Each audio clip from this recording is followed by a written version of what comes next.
और एमसीडी इंतखाबात को लेकर चुनावी प्रचार लगातार देखा जा रहा है। ये सीधा रुख करेंगे सीएम अरविंद केजरीवाल का। तो इतने केंद्रीय मंत्रियों की जरूरत नहीं पड़ती, काम करा नहीं। मैं इनके केंद्रीय मंत्री से पूछ रहा था जो आया हुआ है, वो कह रहा था कि हमको एक पर्ची दी है उन्होंने कहा भाई ये बोलना जाके दिल्ली में। उसमें पर्ची में एक भी काम नहीं लिख रखा। तो उस मंत्री ने अपनी पार्टी से पूछा भाई मैं क्या काम बताऊं, 15 साल में क्या काम करे। तो वो कहते हैं कोई काम नहीं बताना, बस केजरीवाल को गालियां देनी है। मैं इनसे पूछना चाहता हूं, केजरीवाल को गाली देने से कोई दिल्ली का कूड़ा उठ जाएगा क्या? दिल्ली की सफाई हो जाएगी क्या? दे लो मेरे को गाली। जैसे मैं अपने काम बता रहा हूं, तुम भी अपने काम बताओ।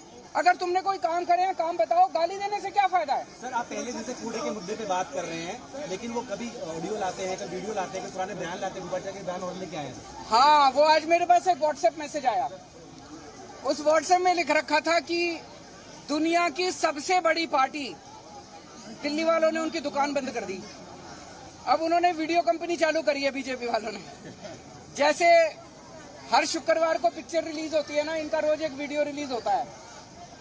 9 बजे मॉर्निंग शो शुरू होता है, बस एक ही शो होता है 12 बजे तक। उसके बाद वो शो खत्म, पिक्चर फ्लॉप हो जाती है इनकी सारी। उसमें पिक्चरों में, इनके वीडियो में ना तो कोई गाना ना कोई डांस। तो एक वो रिंकिया के पापा डाल देते किसी वीडियो में वो कौन सा है, बियर पी के बेबी नाची, क्या वो बियर पी के नाची छप छप छप, कुछ डांस गाना डालते, सारी पिक्चरें फ्लॉप हो गई। 4 दिन से इनका कोई पिक्चर ही नहीं आ रही है।